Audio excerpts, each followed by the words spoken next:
प्राचार्य शिवाजीराव भोसले यांचा कालखंड आहे इसवी सन 1927 ते 2010. नामवंत वक्ते, महाराष्ट्रातील सुप्रसिद्ध विचारवंत आणि व्यासंगी लेखक म्हणून प्राचार्य शिवाजीराव भोसले यांना ओळखले जाते. विद्यार्थी मित्र हो, ज्या पाठाचा आपण अभ्यास करत असतो तर त्या पाठाचे जे लेखक असतात त्यांचा परिचय आपल्याला फार महत्वाचा असतो. कारण या परिचयाच्या निमित्तानं सबंध साहित्याचा त्यांच्या आपल्याला परिचय करून घेता येत असतो आणि आपलं वाचन जे आहे ते आपल्याला वाढवण्यासाठी आपल्या पुढे काही चांगली पुस्तकं असायला हवेत. आणि जेव्हा आपण पाठ अभ्यासतो त्या पाठाच्या अनुषंगानं हे जे काही नामवंत लेखक असतील, वक्ते असतील, तर त्यांची पुस्तकं आपल्या जडणघडणीमध्ये महत्वाची ठरणार आहेत. प्राचार्य शिवाजीराव भोसले हे महाराष्ट्रामध्ये जे मोजके वक्ते होऊन गेले त्या वक्त्यांमध्ये ते अग्रस्थानी आहेत. आणि महाराष्ट्रातील सुप्रसिद्ध विचारवंत म्हणूनही त्यांची एक वेगळी ओळख आपल्याला आहे. एक व्यासंगी लेखक म्हणून सुद्धा त्यांनी आपलं एक वेगळं नाव जे आहे ते साहित्याच्या क्षेत्रामध्ये निर्माण केलेलं आहे. देशात आणि विदेशात अनेक विषयांवर व्याख्यानमाला गाजवल्या.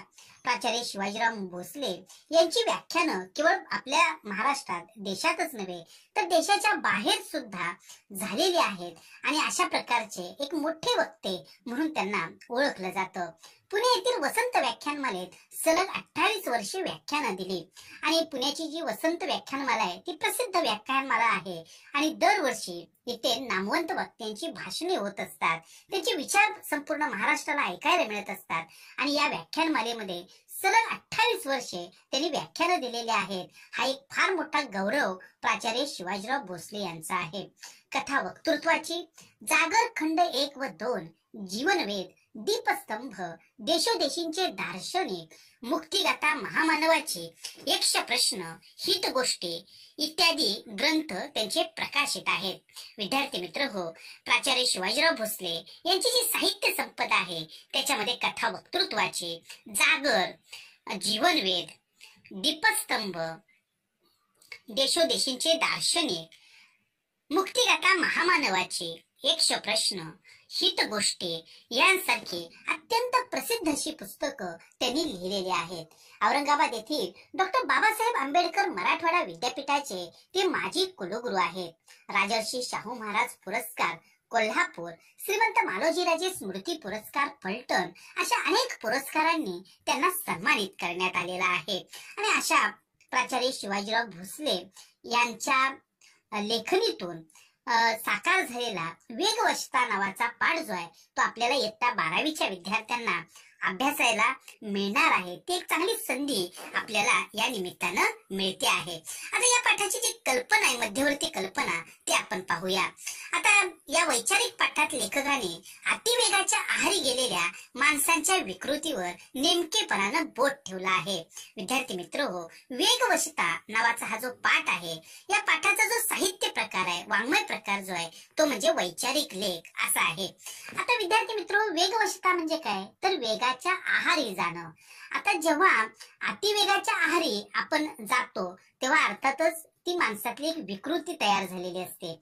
आणि अशा प्रकारे अतिवेगाचा जो हव्यास आहे किंवा अतिवेगाच्या आहारी जाणारी ही जी मानवी प्रवृत्ती आहे तर याच्यावरती नेमकेपणानं बोट ठेवण्याचं काम प्राचार्य शिवाजीराव भोसले यांनी या पाठात केलेलं आहे. वेळ आणि श्रम वाचवण्यासाठी वाहनाची गरज लेखकालाही पटते. जसं आपल्याला वाटतं की वाहनं अत्यंत आवश्यक आहेत कारण त्याच्यामुळे वेळ आणि श्रम दोन्ही वाचतात. आणि लेखकांना सुद्धा हे मान्य आहे. मात्र गरज नसताना खोट्या प्रतिष्ठेपायी कर्ज काढून वाहन खरेदी करण्याच्या वर्तमानकालीन मानसिकतेवर लेखकाने प्रकाश टाकलाय. परंतु आपल्याला इथे लेखकाने एक गोष्ट नेमकेपणानं दाखवून दिलेली आहे, ती म्हणजे गरज नसताना सुद्धा काही वेळेला खोट्या प्रतिष्ठेपायी कर्ज काढून वाहनांची खरेदी केली जाते. आणि आपण आजूबाजूला पाहत असतो की अशा प्रकारे मोठ्या प्रमाणामध्ये लोक वाहनं काढून आपली हौस जी आहे तर ती भागवून वाहनं जी असतात ती नव्यानं विकत घेऊन आपली हौस भागवत असतात. आता ही एक मानसिकता आहे, एक चंगळवादी वृत्ती आहे अलीकडच्या काळामध्ये निर्माण झालेली. आपली इच्छा अपेक्षा असतात त्याप्रमाणे माणसं काय करत असतात, वाहनं विकत घेत असतात. परंतु प्रत्येक वेळेला त्या वाहनाची आवश्यकता असतेच असं नाही. परंतु लेखकांनी माणसांच्या मानसिकतेचं इथं आपल्याला काय केलेलं आहे, दर्शन घडवलेलं आहे की काही झालं तरी चालेल, पण माझ्या घरासमोर 4 चाकी गाडी उभी राहिली पाहिजे.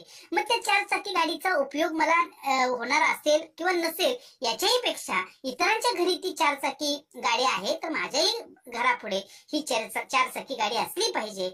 अशा पद्धतीनं मग आपण किंवा काही लोक जे असतात ते अशा प्रवृत्तीतून, अशा मानसिकतेतून वाहनांची खरेदी करत असतात आणि याच्यावरती बोट ठेवण्याचं काम, प्रकाश टाकण्याचं काम लेखकांनी इथं केलेलं आहे. महानगरात, शहरात ठराविक वेळेत अनेक ठिकाणी पोहोचून कामे करावी लागतात हे खरं असलं तरी नको तितक्या वेगाने वाहने चालवून लोक अपघातांना निमंत्रण देताना दिसतात, याचे लेखकाला वैषम्य वाटते. आणि लेखकाला या गोष्टीचं दुःख वाटतं आहे की शहरामध्ये ठराविक वेळेमध्ये आपल्याला जर जलद गतीनं पोहोचायचं असेल तर नक्की त्या ठिकाणी वाहनाचा आपल्याला उपयोग होत असतो. परंतु तिथं पोहोचण्यासाठी नको तितक्या वेगाने जर आपण वाहन चालवत असू तर नक्कीच त्या ठिकाणी आपण अपघाताला निमंत्रण देत असतो.